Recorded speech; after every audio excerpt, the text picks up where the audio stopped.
200 000 habitants, 180 000 km², au cœur de l'Asie des moussons, le Cambodge, oasis de paix aux marges du Vietnam. Nous sommes des êtres qui désirons le bonheur et abhorrons la souffrance. Voici les rues de Phnom Penh, la capitale du royaume depuis 100 ans. Phnom Penh qui a la réputation d'être l'une des plus agréables des villes de toute l'Asie. Pittoresque, elle a su rester à l'échelle humaine, bien que sa population dépasse maintenant les 600 000 habitants. À travers elle, c'est tout le peuple khmer qui s'apprête à accueillir le président de la République française, ce 30 août 1966. Ces jeunes filles qui vont tout à l'heure tracer un tapis de fleurs sur le passage de l'hôte de leur pays sont les interprètes du sentiment général d'amitié envers la France. Une amitié que l'on retrouvera tout au long du séjour dans les attentions, les marques de considération que prodiguera le prince Norodom Sihanouk, chef de l'État.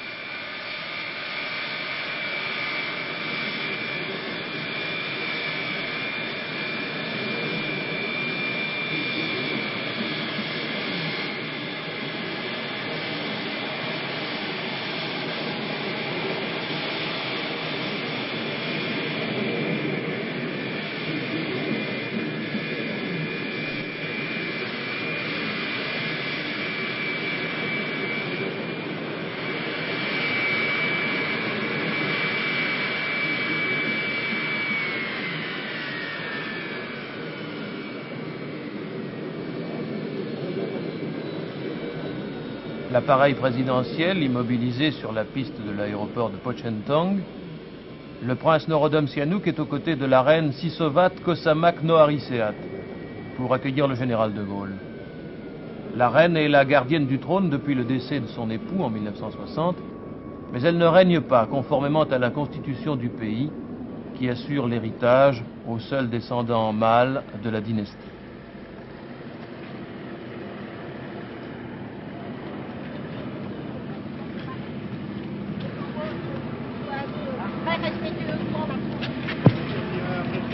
Honoré de vous voir et d'être au Cambodge. Ma femme vous partage ses sentiments. Saluez sa majesté la reine.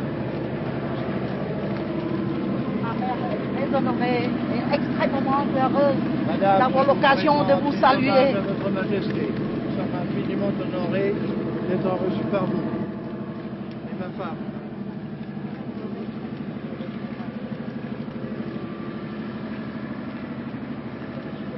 De la République veuillez permettre à ma fille de Bonjour madame. Bonjour remettre le collier de fleurs selon notre tradition. Bien, bon, je vous remercie beaucoup. Merci. Jasmin pour le général de Gaulle. Madame la Présidente, permettre à ma fille de lui présenter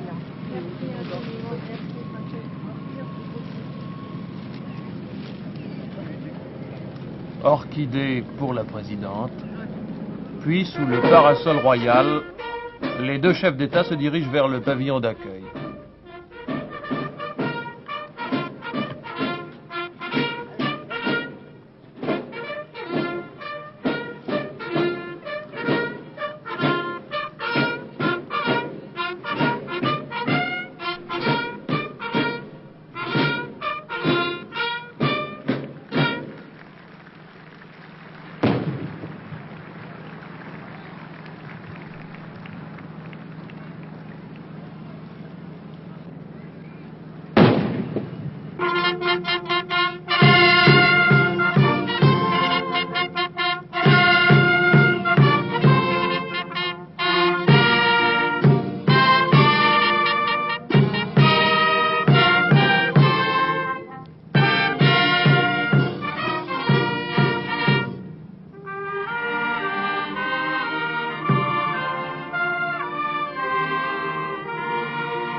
10 kilomètres de voie triomphale de Pochentong à Phnom Penh.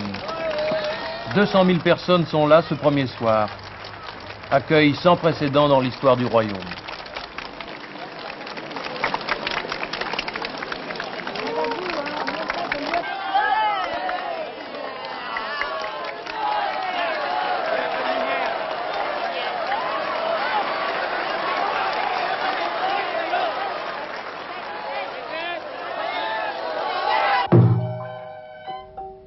Visites diverses, réceptions, conversations politiques vont se succéder pendant les 3 journées que dure le voyage.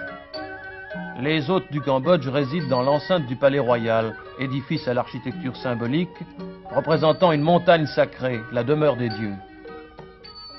Dans la salle du trône, les membres du gouvernement et les chefs de mission du corps diplomatique sont présentés au général de Gaulle.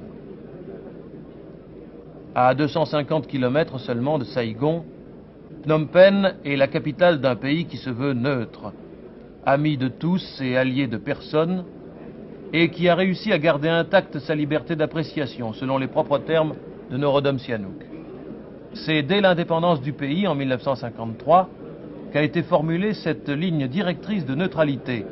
Norodom Sihanouk s'y tient rigoureusement car, c'est une autre de ses expressions, il sait que le Cambodge, entre le Laos et le Sud-Vietnam, est comme une paillote inflammable entre 2 paillotes où le feu a déjà pris.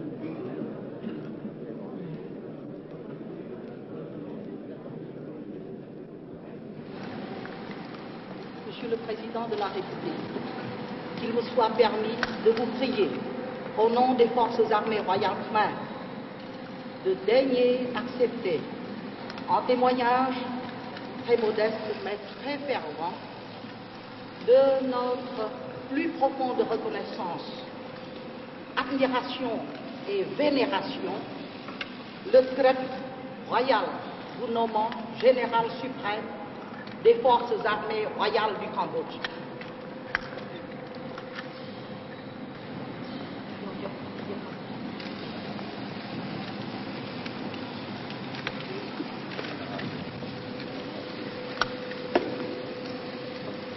Monseigneur, c'est un insigne honneur que vous voulez bien faire de me remettre ce titre que j'aurai l'honneur de porter. Et j'apprécie d'autant plus cet honneur que je sais, Monseigneur, tout ce que le Cambodge, depuis sa naissance, c'est-à-dire depuis plus longtemps que l'histoire, a eu le courage de vaillance militaire et les a encore aujourd'hui. Je suis très honoré de vous remercier et je remercie les chefs d'état-major qui sont présents à cette magnifique cérémonie. C'est un grand honneur pour nous, Monsieur le Président de la République. Veuillez daigner accepter d'être des nôtres. Merci, mon cher.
Phnom Penh est bâti au bord du Mékong, épine dorsale de 600 km du nord au sud du pays.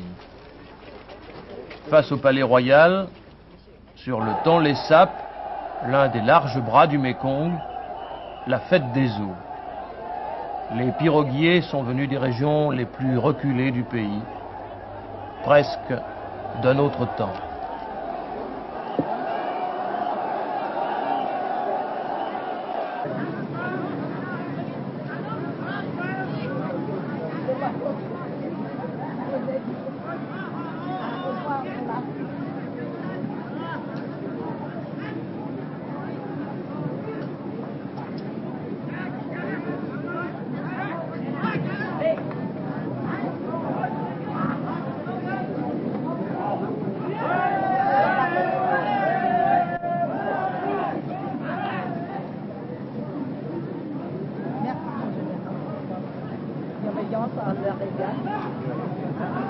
Voilà, il vient d'arriver de Saint-Laurent, je crois. Ils n'ont qu'un regret, c'est de ne pouvoir faire la course pour le général. Mais ils auront vu le général. Mais ils n'auront pas pu faire la course.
Une antique tradition veut encore que le corps de ballet royal, institution aussi ancienne que la monarchie angkorienne elle-même, attire les bénédictions des puissances célestes sur les hôtes du pays que le souverain veut honorer.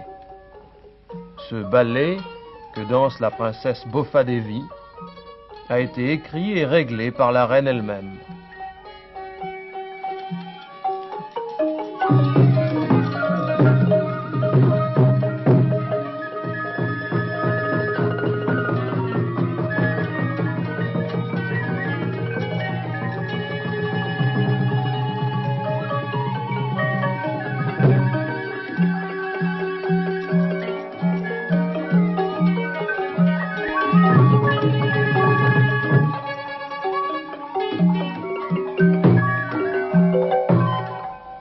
Ce ballet est suivi de l'adaptation d'une danse folklorique des tribus des hauts plateaux, qui invoque les génies du terroir, des montagnes, des sources et des rivières.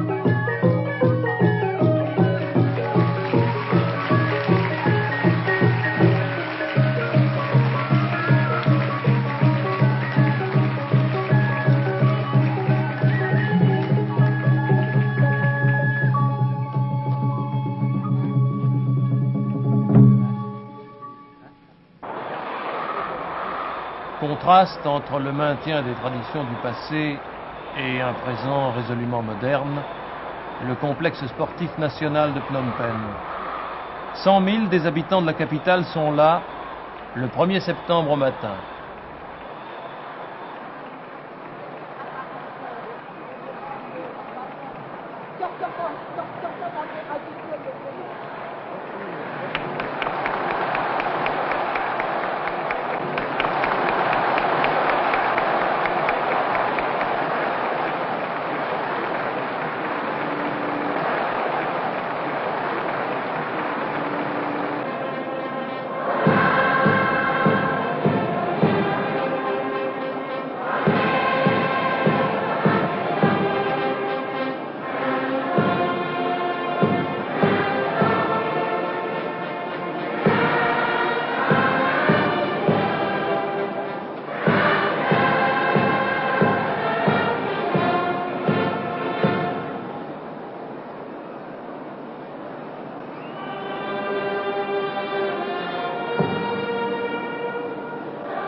Nous t'acclamons en accueillant ton chef.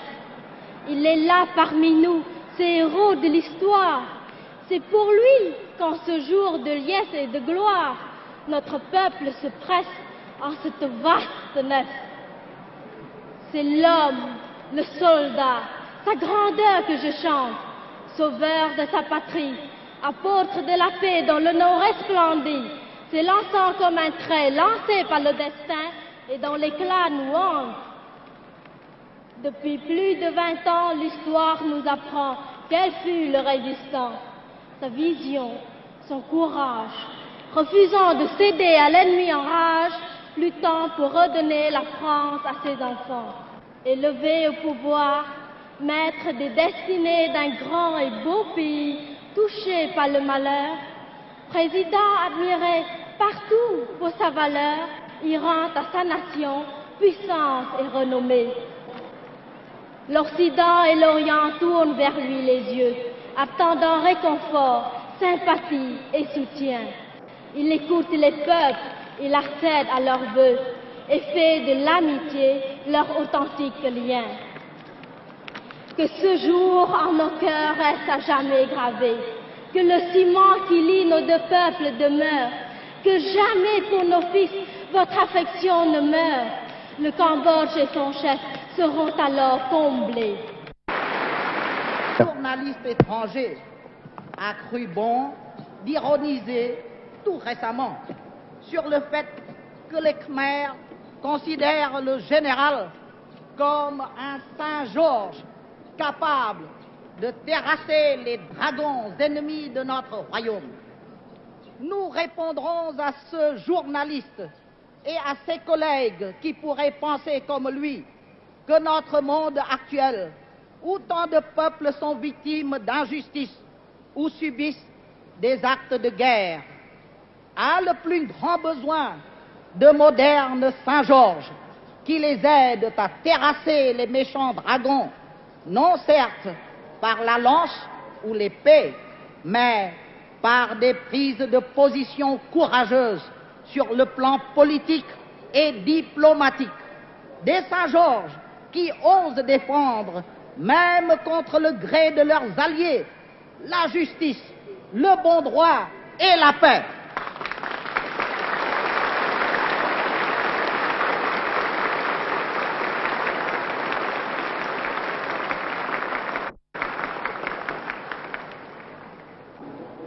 Je déclare ici que la France approuve entièrement le Cambodge. Quant à l'effort quant à l'effort qu'il déploie pour se tenir en dehors du conflit et qu'elle continuera de lui apporter dans ce but son soutien et son appui. Oui.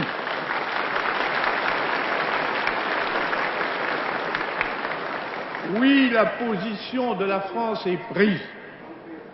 Elle l'est par la réprobation, par la condamnation qu'elle adresse en ce qui concerne les actuels événements. Cette position est prise aussi par sa résolution de n'être pas, où que ce soit et quoi qu'il arrive, automatiquement impliquée dans l'extension éventuelle du drame et de garder en tout cas les mains libres.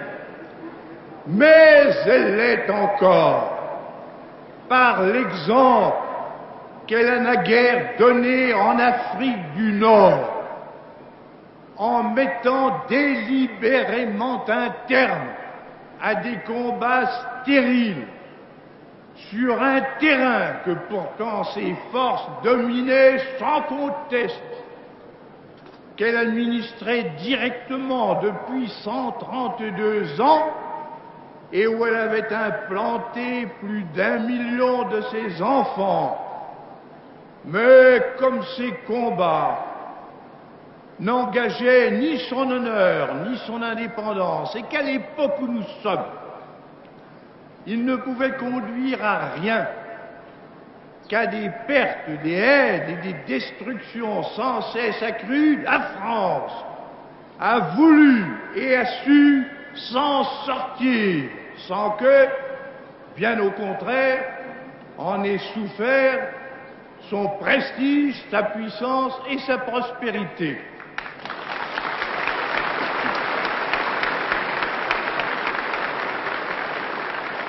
Eh bien, la France considère que les combats qui ravagent l'Indochine n'apportent par eux-mêmes, et eux non plus, aucune issue.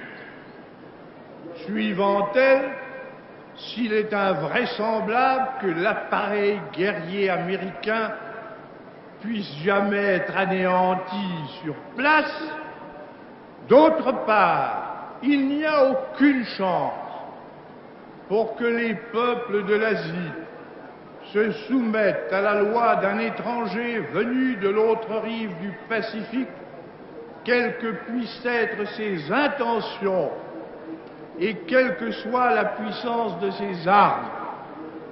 Bref, si longue et dure que doivent être encore l'épreuve, il est certain aux yeux de la France qu'elle n'aura pas de solution militaire.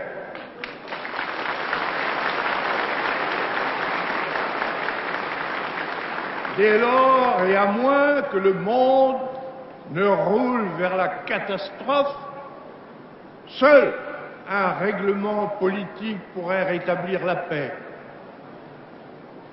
Comme les conditions de ce règlement sont bien claires et bien connues, on peut encore espérer, tout comme celui de 1954, l'accord aurait pour objet d'établir et de garantir la neutralité des peuples de l'Indochine et leur droit de disposer d'eux-mêmes tels qu'ils sont effectivement, et chacun étant responsable entièrement de ses propres affaires.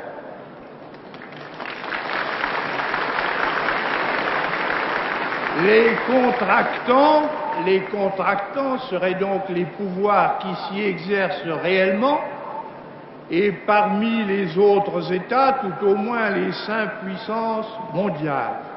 Mais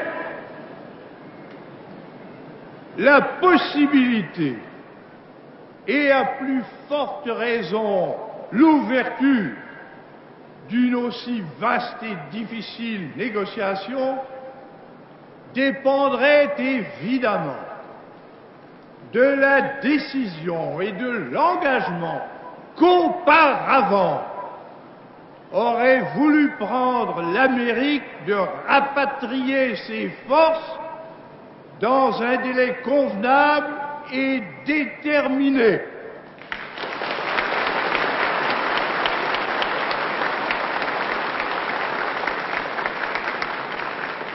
Sans nul doute, une telle solution n'est aujourd'hui pas mûre du tout, à supposer qu'elle ne devienne jamais. Mais la France juge nécessaire d'affirmer qu'à ses yeux, il n'en existe aucune autre, à moins de condamner le monde à des malheurs grandissants. La France le dit au nom de son expérience et de son désintéressement. Elle le dit en raison de l'œuvre qu'elle a naguère accomplie dans cette région de l'Asie, des liens qu'elle y a conservés, de l'intérêt qu'elle continue de porter au peuple qui l'habite et dont elle sait qu'il le lui rende bien.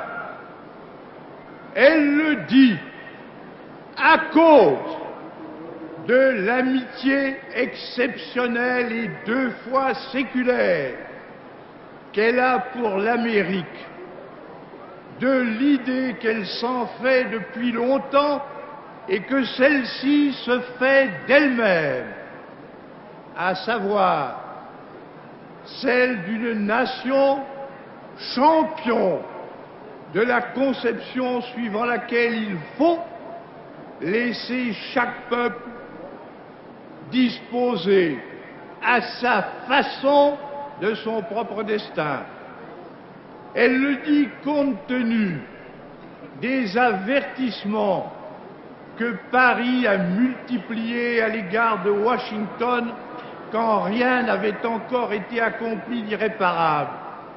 Elle le dit avec la conviction qu'au degré de puissance, de richesse, de rayonnement auxquels sont actuellement parvenus les États-Unis, le fait de renoncer à leur tour à une expédition lointaine qui apparaît sans bénéfice et sans justification, et de lui préférer un arrangement international organisant la paix et le développement dans cette importante région du monde, n'aurait rien qui puisse blesser leur fierté, contrarier leur idéal et nuire à leurs intérêts. Au contraire, si les États-Unis prenaient cette voie conforme au génie de l'Occident, quelle audience recouvrerait-il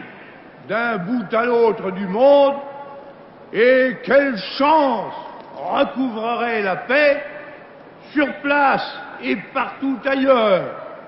En tout cas, sauf en venir là, aucune médiation n'offre ni n'offrira aucune perspective.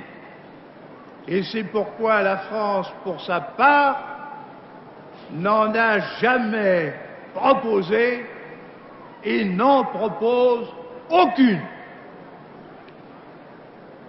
Où donc, mieux qu'à Phnom Penh, aurais-je pu formuler cette espérance et cette attitude, puisque ce sont aussi celles du Cambodge, puisque l'active amitié de nos gouvernements et de nos peuples est aujourd'hui plus vivante que jamais, puisqu'en voici la preuve inoubliable.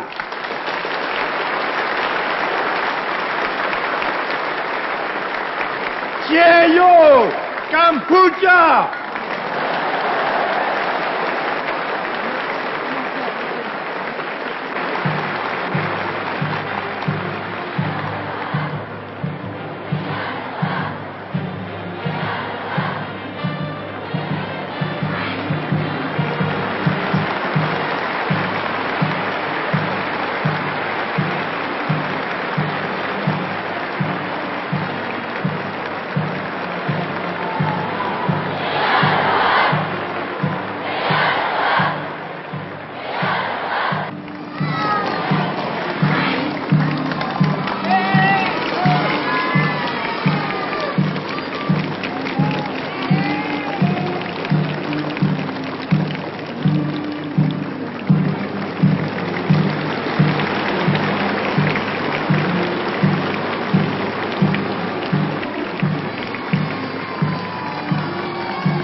Cambodgiens connaissent la valeur de la paix. Certains de leurs rois ne s'étaient-ils pas, il y a bien longtemps, épuisés à faire la guerre en dépit des prières du peuple? Des guerres orgueilleuses qui avaient pour compensation une folie de construire, de marquer une époque.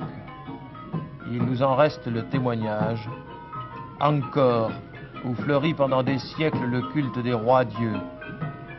Angkor, plaine fertile, jalonnée de temples montagnes. Les rois et les usurpateurs, les brahmanistes et les bouddhistes se sont succédés sur ce champ si convoité. Mais chacun a ajouté quelques pierres à la gloire du Cambodge. Le royaume s'étendra un temps de la mer de Chine à l'océan Indien. C'est un peu de ces fastes qui revivent, pour un soir, dans le défilé du couronnement que l'on ne donnera peut-être plus jamais, aujourd'hui que le Cambodge est une monarchie constitutionnelle, un État démocratique dont le chef a renoncé à la couronne pour être le véritable élu de son peuple. Vienne donc, peut-être une dernière fois, la longue procession du passé. Les éléphants, souverains des batailles, les brahmanes, annonçant l'incarnation de Dieu sur terre, les guerriers, tous les hommes du royaume et leurs souverains.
Au dernier jour du voyage, le 2 septembre 1966, une déclaration conjointe manifeste la communauté de vue des deux pays, tant sur la situation dans le sud-est asiatique que sur les rapports franco-cambodgiens.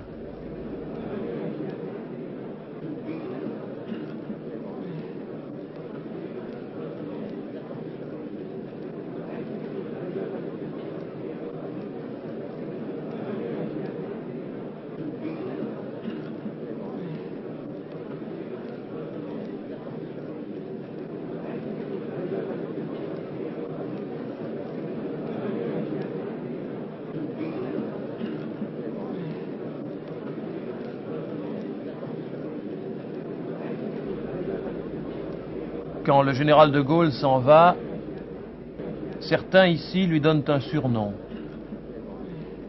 celui de Varman, armure, cuirasse. Ils donnent à ce surnom le sens de garant de leur neutralité. Cette neutralité n'est pas toujours facile à maintenir, mais les Cambodgiens lui doivent d'être aujourd'hui. au sein d'un continent pourtant troublé, de continuer d'être et de se développer librement.